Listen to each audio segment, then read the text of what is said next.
How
you doing, beautiful people? Give yourselves a round of applause because actually we're into the evening, but you woke up this morning and that was your first miracle of the day. Whatever is meant to be, it has been done, and it will and shall be. So you still smile no matter what. Well, I definitely want to thank you for coming out and welcome you to this evening of the Friends of the Library representing North Miami. And this is Moonlight Tales. We're going to be celebrating African-American folklore, and it is an honor that your person tonight that will be giving you folklore literature is Toni Simmons. I am just so excited. I'm going to be front row when she comes up. My name is Rebecca Butterfly Vaughns. I'm an international spoken word artist, but I will be your host for the evening. And I don't know, I've been dancing back and forth. I may tease you all with a piece, but we're going to have fun. So at this time, I would like to bring to the stage the one and only committee chairperson, Commander Tim Belcher himself.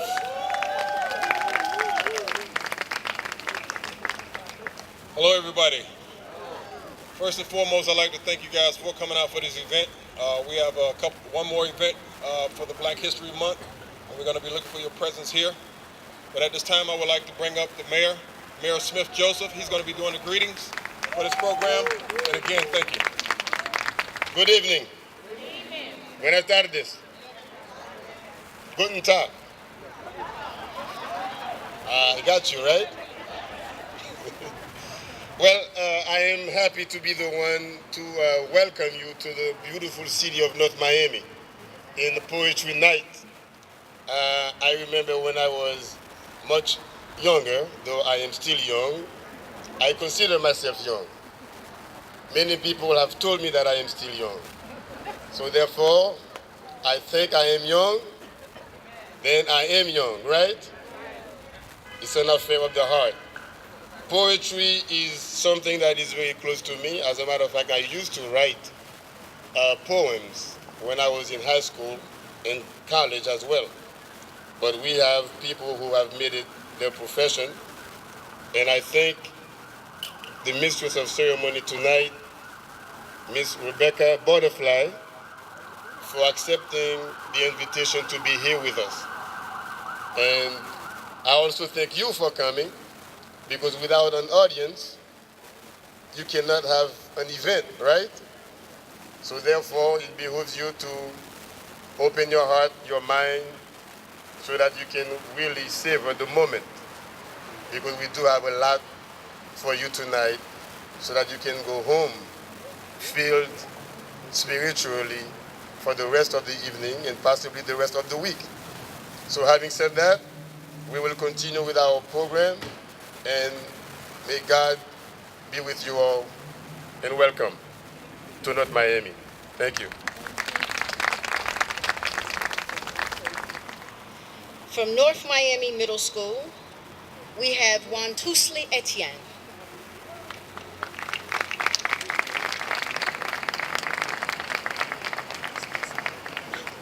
From David Lawrence, K through 8, please, I apologize with utmost sincerity. I'm gonna try. I live on getting names right. Sahara Ukdai.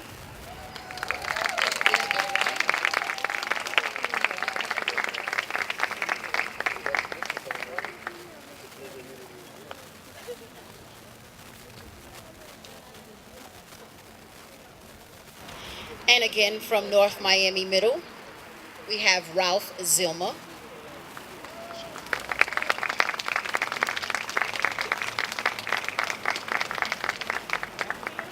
And finally, our first place all-around winner of the 2015 City of North Miami Black History Month Art Contest, proud and free to be me. And the winner, can I borrow $10? Of a $100 gift card, Brittany Augustine.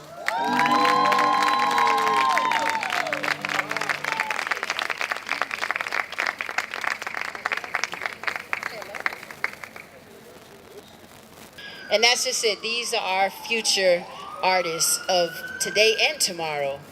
So definitely, I look forward to their artwork being in galleries and, of course, on walls, in houses, in corporate offices, dentist offices.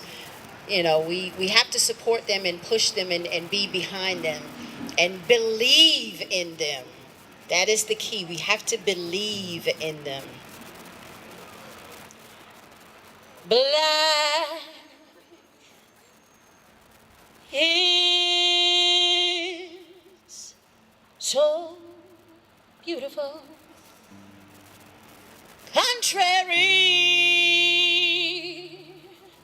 to belief, and what society may paint in media. We come from greatness. We're the beautiful shades of caramel, cocoa brown, raspberry black, blue black, walnut black, vanilla black, mocha black, cinnamon black, anything and every between, bleeding of black.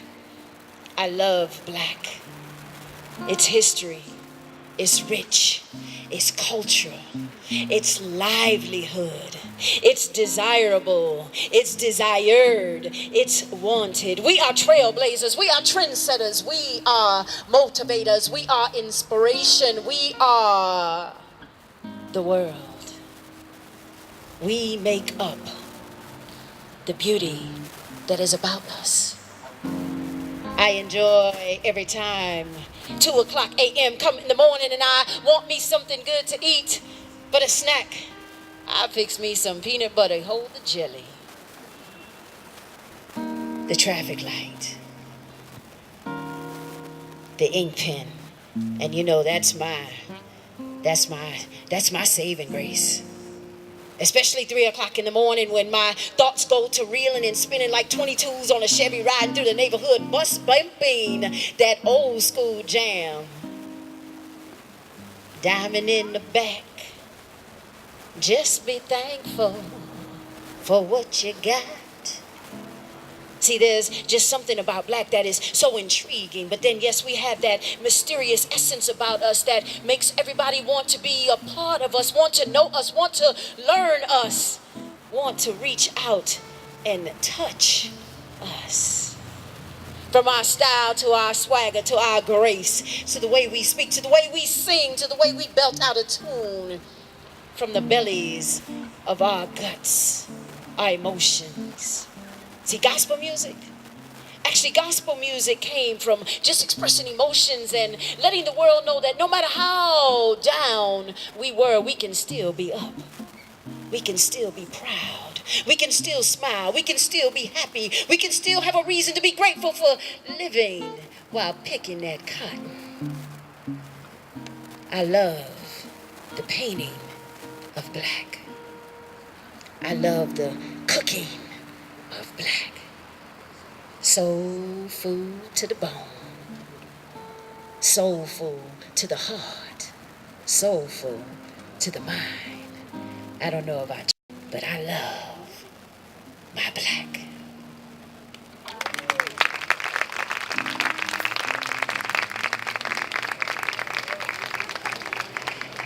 At this time, I'd like to introduce to the stage the library director here in the beautiful city of North Miami, the one and only Lucia Gonzalez. That was just beautiful. It is a joy for me to be here today in this wonderful, grand library that is the universe, because that is what the library is, the universe. So welcome to your North Miami Public Library. You know, culture is not something you wear to a festival. Culture is not something you celebrate in just 1 month of the year. Culture is something that people take deep in their heart. Culture lives in the heart. Culture is the stories that we bring when we go to one land to another. Culture is the one that was transmitted when there was a time when the people could not read and write. They transmitted their culture, and they transmitted the culture with the stories, with the words, with the songs. And even though the language was taken away from the people, they kept the culture in the heart, and they kept the stories, and the stories lived and were told in another language, but they remained and they survived. And the stories are the culture, and you learn and live culture through story, through poetry, through music, through the arts. There was a time, as I told you, when the people could not read and write, but you know what? They told their children stories about a time when the people could fly. And they never forgot. And the stories are told today. And it is a blessing that we have tonight, that we gather here to hear the spoken word, to hear the oral tradition, to hear the poems, to hear the stories. Thank you for coming to this wonderful event. Thank you to the poets that are going to present tonight. And thank you to the storyteller. And thank you to the friends of the library that made it possible to bring us the storytellers and the poets and the music and this wonderful event. Thank you very much. All right. Now you get entertainment from the city employees to present to you some spoken word. First, I'd like to bring up Brianna Belcher and Joanne Casimir. This is going to be exciting for me because I haven't heard Joanne Casimir in a long time, but outside of you all, I know her as Karma. So we're going to hear some beautiful words. The chains are still rattling, but the sounds of restraint has become faint. The marks of our past have resurfaced on the skins of our present, and the rallies have begun again. But will it really make a difference if our hearts are still distant from our Creator? And we are still trying to solve our own problems. Are you listening? The chains are still rattling. And just like J. Cole said, all we want to do is take the chains off. All we want to do is break the chains off, yeah. All we want to do is be free. All we want to do is be free. But so many of us seems to get our wants confused with our needs because centuries of rusted chains are getting power pressure cleaned and dipped into false gold to be showcased on teeth. Blood diamond Jesus pieces are hung around the necks of lost souls. Unborn identities, taking faceless selfies. If you don't know your history, how can you even know where you're going? Or the history of the plantation your roots were dug up from. The chains are still rattling, and they are keeping us from our purpose, limiting our abilities to become great. We have become complacent because they have become more attractive. They are Louis Vuitton tatted, stained with Michael Kors, sprayed in J'adore and embossed in rose gold. Can you hear me now? Or do your beats have a shortage? The chains are still rattling. The chains are still rattling. And they are limiting our abilities to become great.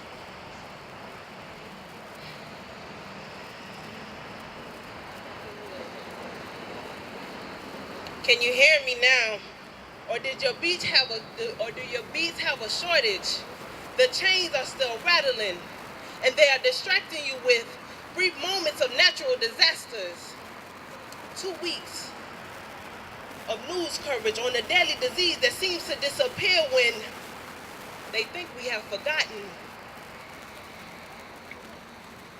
When anger becomes one with the silence of the shackles that still bruise our ankles. Do you feel the chains?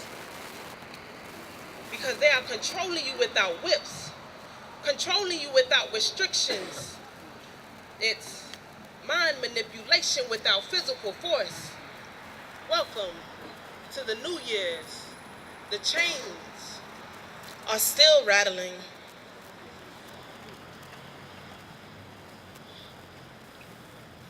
And we've adjusted to the chains on our feet, bounded together in lines to buy Jordans, only contributes to modern day slavery. On Black Fridays, we use our hands to push and to fight over Best Buys. But if folks really knew the history behind Black Fridays, they would do otherwise. Because it contradicts with the day prior, when we hold hands, say grace, and give thanks.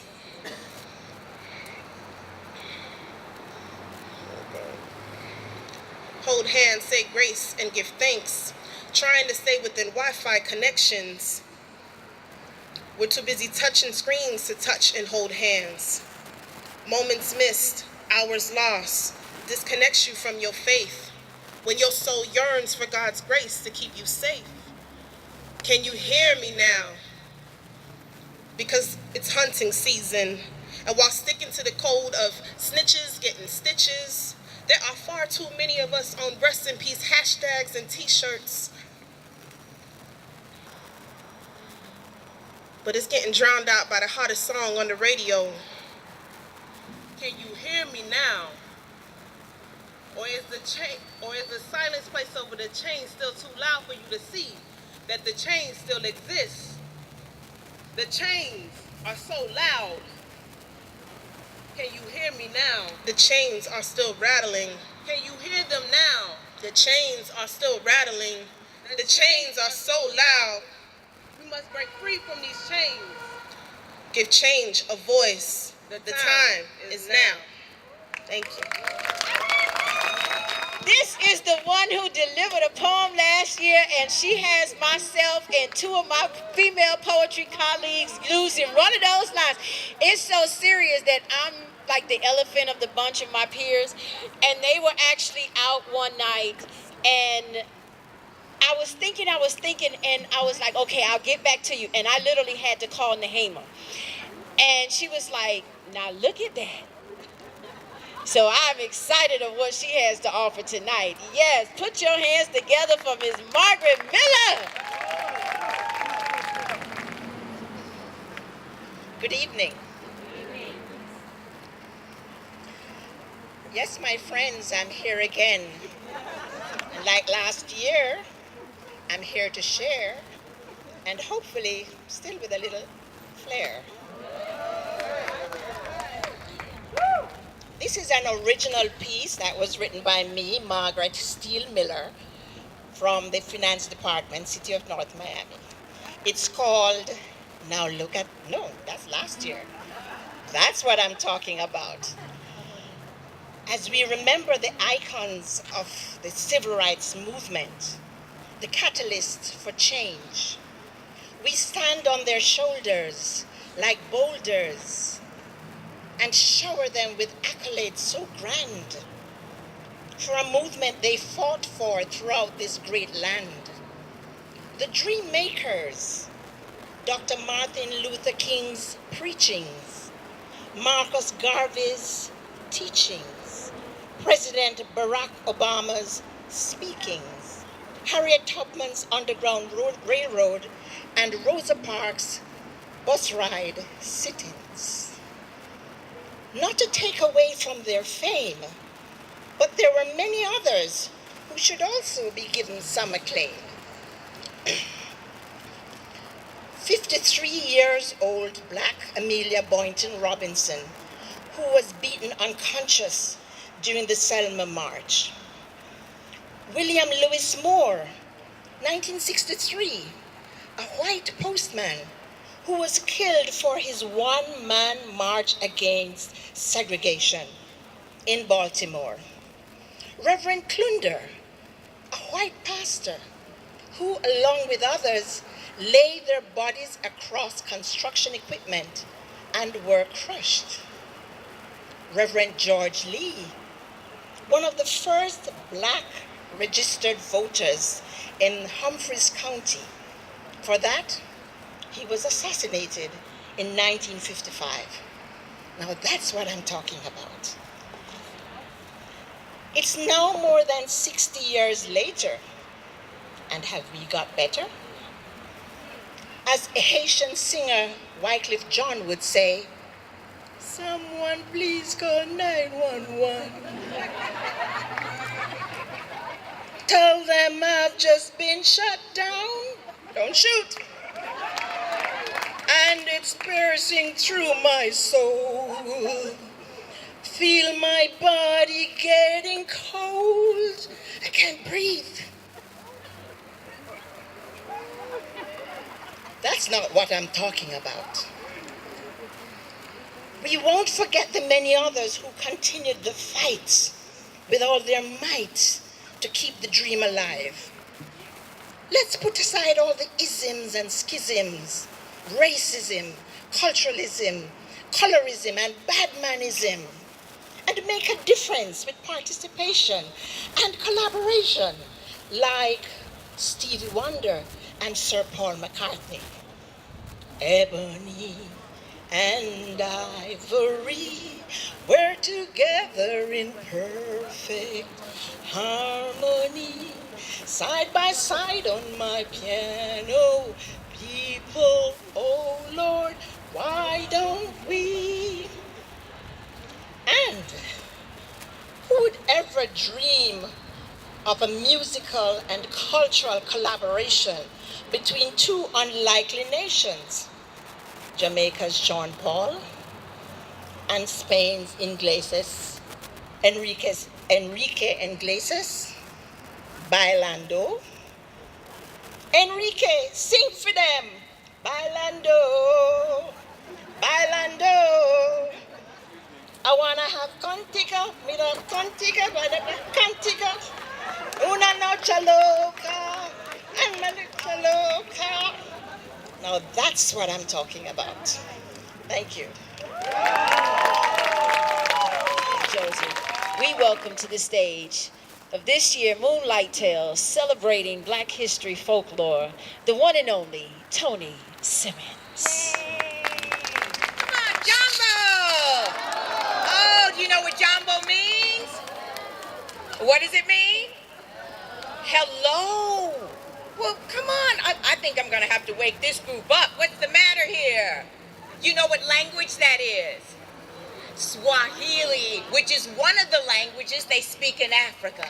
Why don't we get you kind of up and moving a little bit here with a jumbo song. Now, in Africa, they do a type of singing that's called call and response. That means they have a leader, and I get to be the leader. And you repeat after me. Here we go. Come on. Jumbo. Jumbo, sana, jumbo. That's it. That means hello. Hello, everybody. Hello. Try it again. Jumbo. Jumbo, sana, jumbo. Hello. Hello, everybody. Hello. Now sing it with me and clap. Come on now. Jumbo, sana, jumbo. Jumbo, sana. Keep it going. Move your shoulders. Jumbo, sana, jumbo. That's it. Jumbo, sana, jumbo. Jumbo, sana, jumbo. Jumbo, sana, jumbo. Jumbo! Do you like stories? Oh, I didn't hear you. Do you like stories?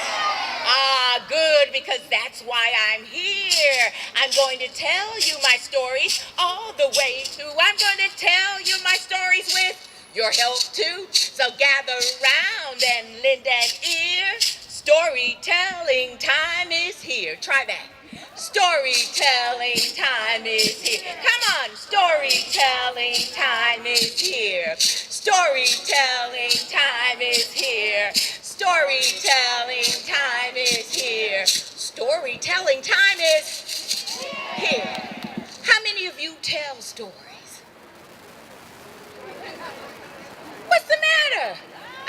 You tell your teachers homework stories, don't you? Or maybe you tell scary stories, or those big tall tale stories. They count. You see, as the librarian told you earlier, Miss Lucia, people used to tell stories long time ago. Yes, they told stories because maybe they didn't have TV or Xboxes, things like that. But they told stories to pass the culture on, to pass morals on and values, to teach lessons. And that's what I want you to start doing, sharing stories. Tell stories to your children. Do you remember the stories your grandparents told you? Well, get your grandparents to tell you stories about your parents. Maybe they weren't always so good. Well, tonight you're going to help me tell stories. We're going to take a little story trip. First, we're going to go back to the motherland. We're going to go back to Africa. You see, when my ancestors came to this country, they couldn't bring with them their furniture. They couldn't bring with them their clothes, but they could bring their stories and their songs and their words. And this is a story that came from the Bantu land. Deep down in the Bantu land, everybody was hungry. There was no food around. All the animals got together to come up with a plan. The lion was there because he was the king. The giraffe was there. The old tortoise was there. The elephant was there. They all were there. And they finally came up with a plan that meant they would have to leave the bush in order to search for food. Because there was a famine in the land. No food or water anywhere. Now that was the plan. Everybody would go except the lion. And if they found food, they'd bring it back to him. Well, they started on their journey. They walked and they walked and they walked, searching for food. They walked and they walked until they came to the edge of the bush. And they looked across the plains and they saw a bump. But they kept walking. They kept walking. They got a little closer and no, it wasn't a bump. It looked like a hill. But they kept walking. They kept walking. They got a little closer and they saw, oh, no, it wasn't a bump. It wasn't a hill. It was a tree. And it was really tall. And you know what was at the top of that tree? some fruit. But it wasn't ordinary fruit. It was as red as strawberries, as purple as plums, as green as what? Apples? Oh. Green as grapes? Yes. As red as sharps. Oh, and it smelled like the fruit of the world. They were saved. But there was a problem. What was the problem? It was too tall. They couldn't reach it. But they weren't worried because who was with them? The giraffe. Come here.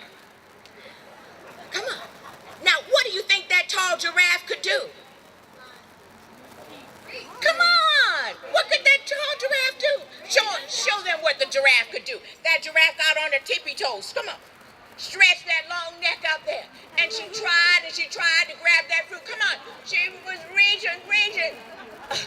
But it was still too high. I'm sorry, giraffe. Good try. But they wanted to try again. Who else was there with them? The monkey was there. Come on, Mr. Monkey. Yeah, come on up. Now, what do you think that monkey could do? What could that monkey do? I'll show you. Come on. Show him what that monkey could do. He ran and jumped up that tree and tried to grab hold of the trunk. But you know what happened? It was too slippery. He slid all the way down. So he backed up. He got a good running jump. He ran past it. But he couldn't hold on. The trunk was too slippery. I'm sorry, monkey. Good try. Now they were about to get worried. But the big fat elephant was there. Oh, I need a big strong elephant. Come on, honey. Now, you think that elephant could maybe knock the tree over? Or maybe so. Come on, show him. Or maybe the elephant could use its long trunk. Well, let's see. That elephant came up, put a big shoulder against that tree, and she pushed. And she pushed. And she pushed. But the tree wouldn't budge. And then she took her trunk and she wrapped that trunk around the tree trunk. Come on. And she shook. And she shook. And she shook that tree. Oh, but that fruit wouldn't budge. I'm sorry, elephant. Good try. Now they were really about to cry. They were starving. They found food, but they couldn't reach it. And that's when the old tortoise spoke. He said, "My great-grandmother told me about this tree. She said the fruit is very delicious, but you must know the name of the tree in order to eat the fruit." Well, everybody cheered up. They ran over to the old tortoise and they said, "What's the name?" You try it.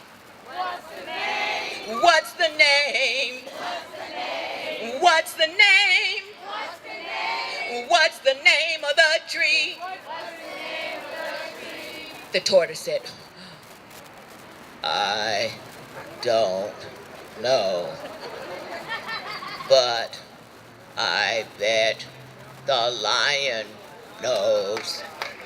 We must send someone back to ask the lion the name of the tree." Well, they thought that was a good idea. Now, they thought they'd choose someone who was fast. Can you guess who was with them that was fast? Nah, the cheetah wasn't there. No, it was the gazelle. Lucky for you guys, I came along. I know I'm fast. I can fly like the wind and come back again. And he shot out of there like lightning. The gazelle was going like this. A shoot, a shoot, a shoot, a cha, cha. Try it. A shoot, a shoot, a shoot, a cha, cha.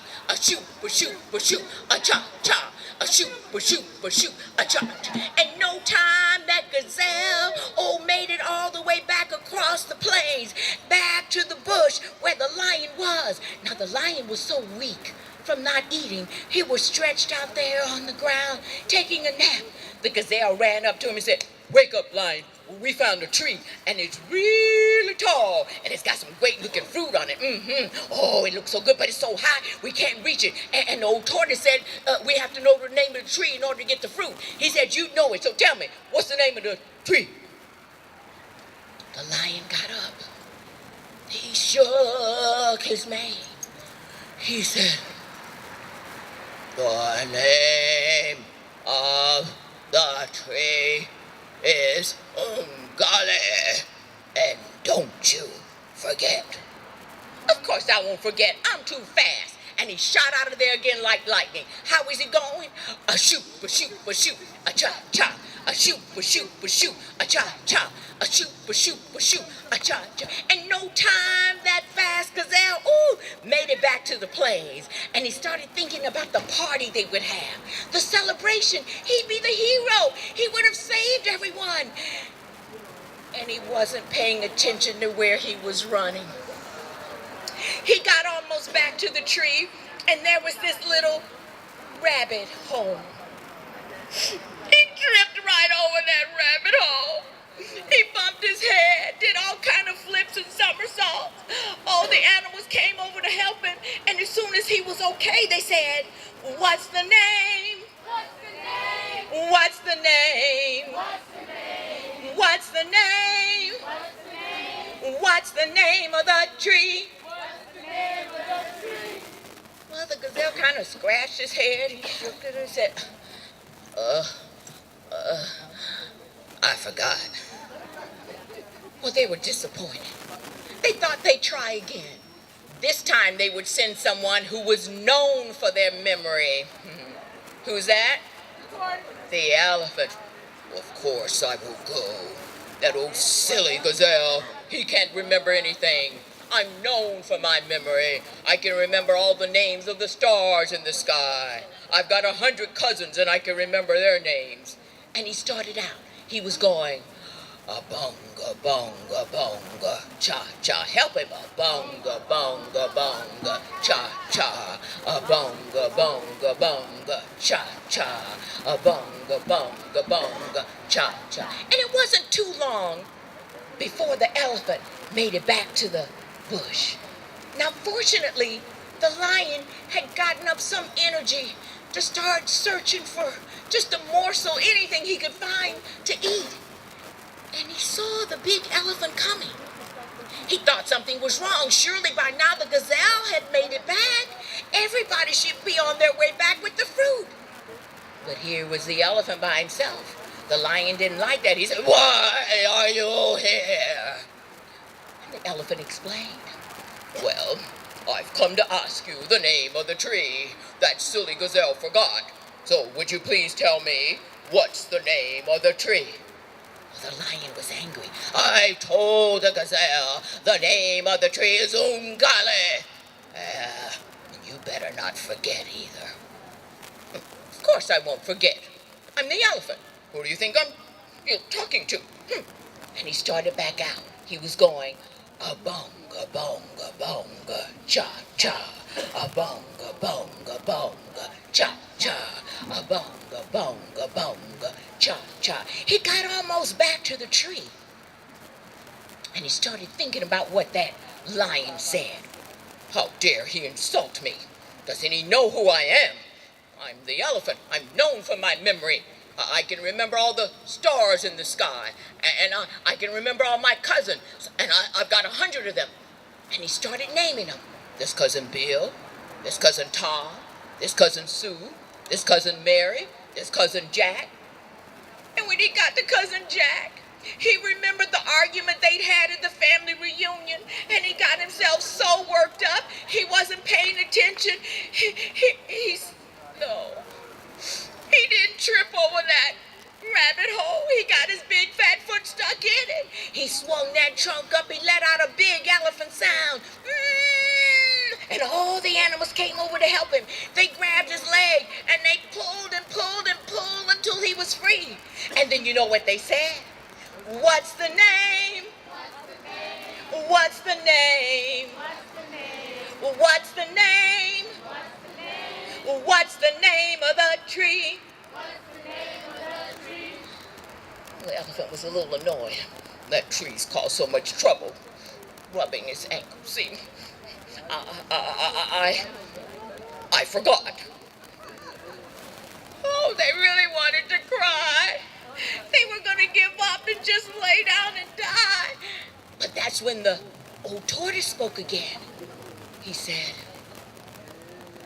"My great-grandmother taught me how to remember. I will go and ask the lion the name of the tree." Well, nobody wanted the tortoise to go. You know why? Too slow. They thought they would die before he got back. But while they were arguing with each other, the tortoise had started on his way, and they realized they couldn't stop him. So they just stretched out there on the ground to take a nap. They knew it would be a while. He was going, "A-humba, humba, humba, cha-cha. A-humba, humba, humba, cha-cha." 2 days later, "A-humba, humba, humba, cha-cha. A-humba, humba, humba, cha-cha." 3 days later, and he made it to the edge of the plains. "A-humba, humba, humba, cha-cha. A-humba, humba, humba, cha-cha." 2 more days, and he finally reached the bush. Fortunately, the lion wasn't way at the back. He saw that old tortoise coming. He got energy from somewhere, and he charged towards that old tortoise, and that lion said, "Why are you here? You better not be coming to ask me the name of the tree. I told the gazelle, I told the elephant, the name of the tree is Ungali, and I'm not going to tell anyone else." Well, the old tortoise didn't ask him. He just turned around, and he started walking back out of the bush. But he did something different, something the hadn't done. Over and over as he walked, he sang, "Ungali, Ungali, the name of the tree's Ungali. Ungali, Ungali, that's the name of the tree." He kept on, "Ungali, Ungali, the name of the tree's Ungali. Ungali, Ungali, that's the name of the tree." 3 days later, and he reached the edge of the bush, and he was still singing, "Ungali, Ungali, the name of the tree's Ungali. Ungali, Ungali, that's the name of the tree." 2 days later, and he reached the plains, and he reached that rabbit hole. Yes, he fell in that rabbit hole. But he pulled himself out, and he was still singing, "Ungali, Ungali, the name of the tree's Ungali. Ungali, Ungali, that's the name of the tree." 2 days later, and he finally reached that tree. And he looked up at that tree, and he said, "You can help him, Ungali." And all the animals woke up, and they saw that tree lower its branches, and they jumped up and they grabbed that fruit that was as red as strawberries, as purple as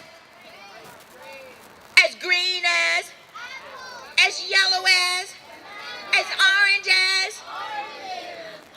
And they reached down, and they picked that old tortoise up, and they carried him around in the air, and they danced around the tree, and so they would never ever forget again. They all sang, "Ungali, Ungali, the name of the tree's Ungali. Ungali, Ungali, that's the name of the tree." What was it? Ungali, Ungali, the name of the tree's Ungali. Ungali, Ungali, that's the name of the tree. Once more. Ungali, Ungali, the name of the trees, ungali, ungali, ungali. That's the name of the tree. And that's the end of that story. Now, I hope you won't forget that. Now, we're going to come back to our country, back to the United States. You see, when our ancestors told stories, they told stories not just to have fun, but sometimes they told stories to bring about hope. When our ancestors were enslaved, they tell stories about a character named Brer Rabbit.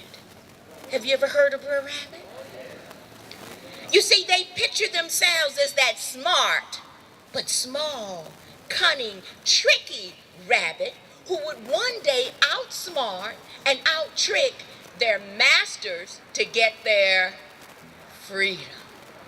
Now, some people don't like Brer Rabbit because he plays tricks, but he always used his tricks to help his friends, and I want you to be his friends for me tonight, okay? Can you pretend that you are hungry? I know you're munching on some cookies and chicken and all that. Just pretend you haven't eaten for days and show me how you look when you're hungry. All the animals were starving. There was no food around, but someone said, "Hey, I heard there's some pears over there at the Clayton field. On that juicy pear tree." So they all took off, headed for the Clayton field. And sure enough, there was a tree loaded with juicy pears. But just as they were about to reach for the pears, that's when they spotted greedy, selfish, mean Brer Tiger. Now, I told you some people don't like Brer Rabbit, but it's people like Brer Fox, Brer Bear, Brer Tiger who you really shouldn't like. They were always trying to get Brer Rabbit. Brer Tiger was sleeping by the tree.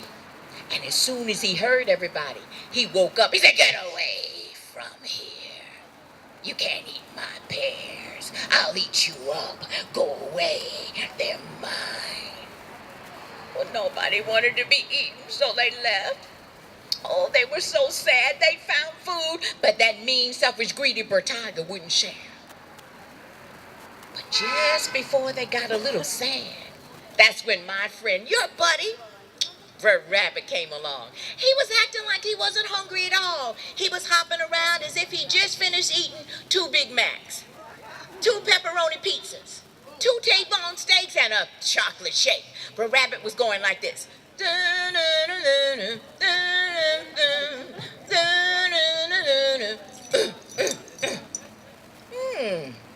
What's the matter with y'all? You're looking mighty pitiful. What's wrong? Well, everybody told Brer Rabbit how they were starving, how they were hungry, and they told him about that mean, selfish, greedy Brer Tiger and how he wouldn't share. Brer Rabbit didn't like that. He said, "We gonna have to teach that old Brer Tiger a lesson. Get me up now. Let me think." Now, Brer Rabbit was smart. He could come up with a plan just like that. And sure enough, he had a trick in mind. Now, everybody, I need your help. I want you to meet me early in the morning, early, before the dew gets off the grass, over there at the Clayton field. And we're going to show that old Brer Tiger thing. Yes, we are. And he left. Well, everybody got ready. Brer Bear was there with his family. Brer Cooter Turtle was there. All the birds and buzzards and tree climbing animals. They got ready. And first thing in the morning, before the dew was off the grass, they took off for the Clayton field. When they got there, they could see Brer Tiger sleeping by the tree. They didn't wake him up. They took their hiding places to wait for Brer Rabbit to come. And soon he came. And this time he had a rope wrapped around his arm. And this time he was singing like this. There's a big wind a-coming, yeah. There's a big wind a-coming, yeah. There's a big wind a-coming, yeah. It's gonna blow everybody away. What was he saying? There's a big wind a-coming, yeah. There's a big wind a-coming, yeah. There's a big wind a-coming, yeah. It's gonna blow everybody away. And then he gave a signal to his friends in their hiding places. And they started making sounds. Over here they were going, a boom, boom. Come on, can you try it? A boom, boom. Keep it going. A boom. Everybody over over here was going, chicka, chicka, boom, boom, chicka, chicka. Can't hear you, chicka, chicka, chicka, chicka, chicka, chicka. And then they all went, shh. Now all that noise woke up Tiger from his sleep. And he wasn't happy. What's all that fuss about? Who's out there? Who's making that noise? Well, everybody was scared of Tiger, so they stayed in their hiding places. But Rabbit tried to be brave. He said, Tiger, haven't you heard? There's a big wind a-coming. Yeah, there's a big wind a-coming. Yeah, there's a big wind a-coming. Yeah, it's gonna blow everybody away. He gave the signal and they started the sounds again. A boom, boom, chicka, chicka. Louder! Chicka, chicka. And they all went, shh. And this time all of her Rabbit's friends yelled, tie us up, Rabbit, tie us up. And that's when Tiger noticed the rope Rabbit had wrapped around his arm. Tiger said, Rabbit, it sounds like there's a big storm coming. A mighty hurricane, a big wind. I don't want the storm to blow me away. Rabbit, take your rope and tie me to this tree, Rabbit, please. You gotta save me. I don't want the storm to blow me away. Well, Tiger, I can't do that. You see, I got my rope to save my friends, and they waiting on me. There's not enough time to tie you up and them too, because that storm is almost here. It's getting louder. It's closer. It's going boom, boom, chicka, chicka, louder.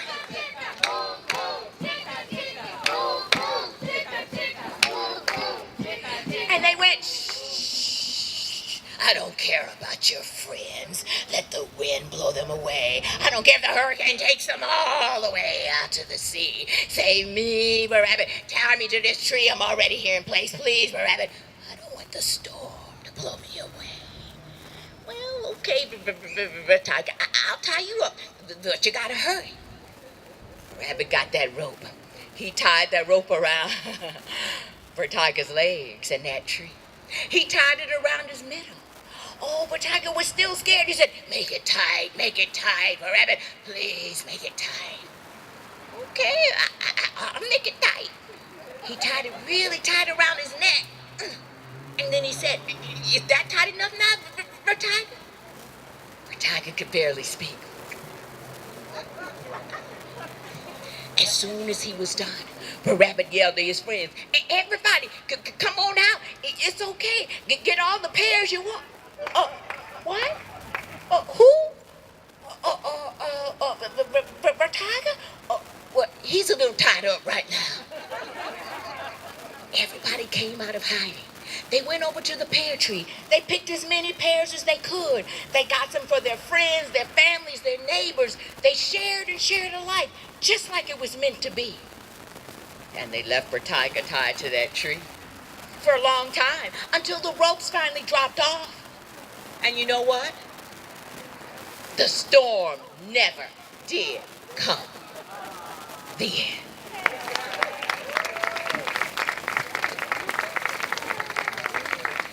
Now, I have one more story I'd like to share with you.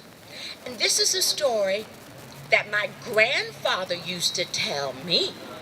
How many of you have grandchildren? How many of you are telling your grandchildren stories? Okay, I challenge you. Now, granted, when I was a child, I listened to those stories, but it was long before,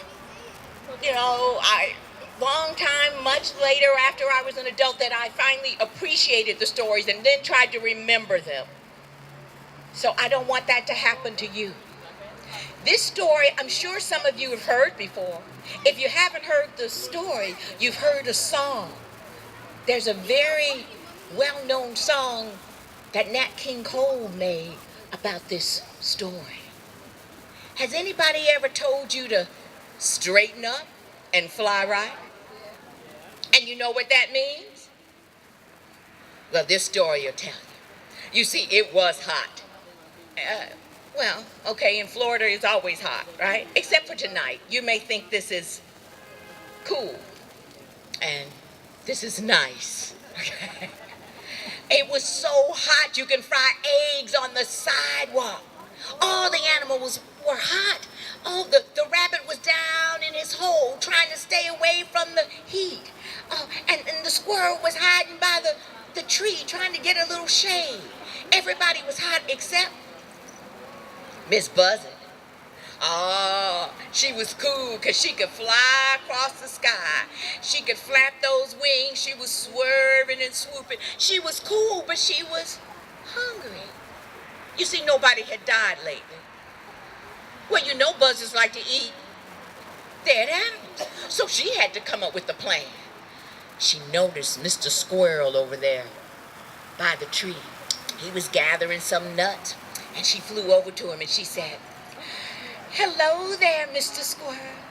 It's mighty hot today, isn't it?" "Yes, Miss Buzzard, it's very hot." "Mr. Squirrel, would you like to go for a ride? You can get on my back and I'll fly you way up in the sky. Give you a nice, cool ride." "Oh, that sounds very nice, Miss Buzzard. Yes, I would like that." Mr. Squirrel got on Miss Buzzard's back and she took off. Woo! She went up way into the sky. She flapped her wings. She swerved and she soared. Oh, she went really high. She gave him a really good ride. And then she said, "Are you cool yet, Mr. Squirrel?" "Oh, yes, Miss Buzzard. Thank you very much." "Well, it's time to go down for a landing." And she started to flap those wings fast. You can help her. Come on. She went fast and faster and faster and faster and faster and faster. When she got close to the ground, she went, and she came right back up. Mr. Squirrel fell off and broke his neck. Now, there wasn't anything they could do for him. So Miss Buzzard had squirrel breakfast. Now, this worked so well around lunchtime. She noticed Mr. Rabbit had come up out of his hole. Now, I told you he was cool under the ground, but he was bored. He wanted to see what was going on. She saw him. She flew over to there and she said, "Hello there, Mr. Rabbit. Oh, it's mighty hot today, isn't it?" "Yeah, Miss Buzzard, it's very hot today." "Well, Mr. Rabbit, would you like to go for a ride? You can get on my back, and I'll fly you way up in the sky. Give you a nice, cool ride." "Oh, no, Miss Buzzard, I can't trust you. I'll stay right here. I'll stay right here." "But I was just trying to be nice, Mr. Rabbit. I don't care if you go. You can stay down here and be hot. I'll give my other friends a ride." "Now, don't cry, Miss Buzzard. I'm sorry. I didn't mean to hurt your feelings. I'll go. Miss Buzzard cheered up. Mr. Rabbit got on her back, and she took off. Way up in the sky, she flew him around and around, gave him a really good ride, and then she said, "Are you cool yet, Mr. Rabbit?" "Yes, Miss Buzzard, this was very nice, thank you." "Well, it's time to go down for a landing." And she started flapping those wings. She went fast and faster and faster and faster and faster and faster. When she got close to the ground, she went, and she came right back up. Mr. Rabbit fell off too and broke his neck. Now, you know food will spoil if you leave it out. The only thing Miss Buzzard could do was make rabbit stew. Now, somebody had been watching. It was Mr. Monkey. He saw what happened to Mr. Squirrel. He saw what happened to Mr. Rabbit, but he was so hot up in his tree, he wanted a cool ride in the sky. But he didn't want to be breakfast, lunch, or dinner. So he got a plan. He slid down from his tree. He found a big open spot, and he started jumping from side to side and moving his arms up and down. Can you try that? He was going like this.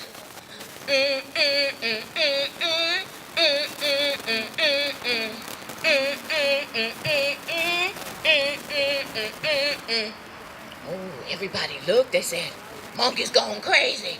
He must be having a heat stroke.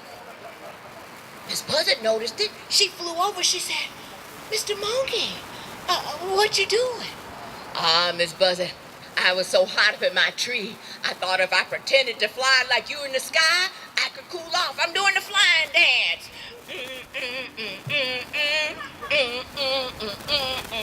Oh, Miss Buzzard couldn't help but smile.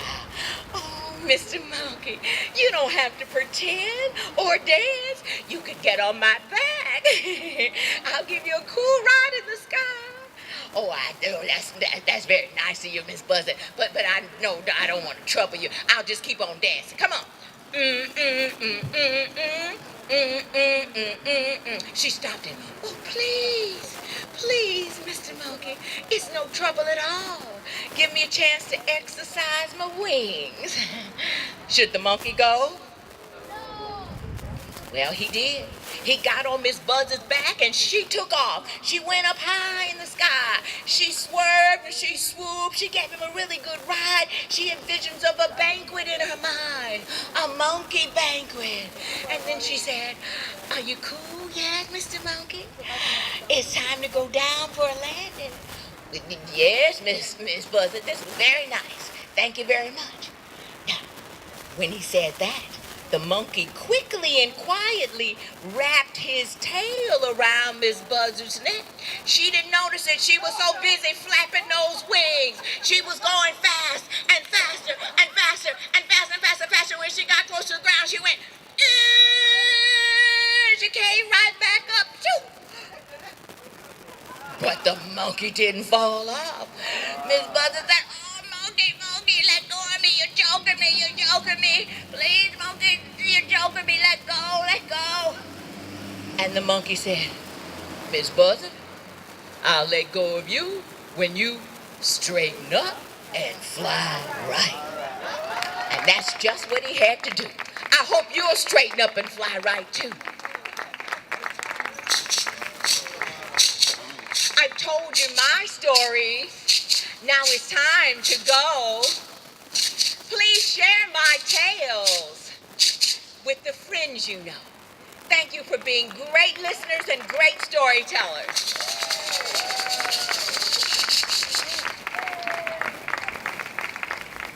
This good night has come to an end. Good night, sweetheart. Well, it's time to go. There we go. We got some people who know that show in the house. Well, it's been a pleasure being your host for the evening. My name is Rebecca Butterfly Vaughns. On behalf of this evening, definitely give thanks to your mayor, Smith Joseph, and friends of the North Miami Library, Michael and Jay Barbershop, Phantom Barbershop, France Insurance and Income Tax, H-Rod Fine Cuts, Publix, of course, and POW, Police Athletic League of North Miami. Get home safe. Enjoy the rest of your week. Blessings.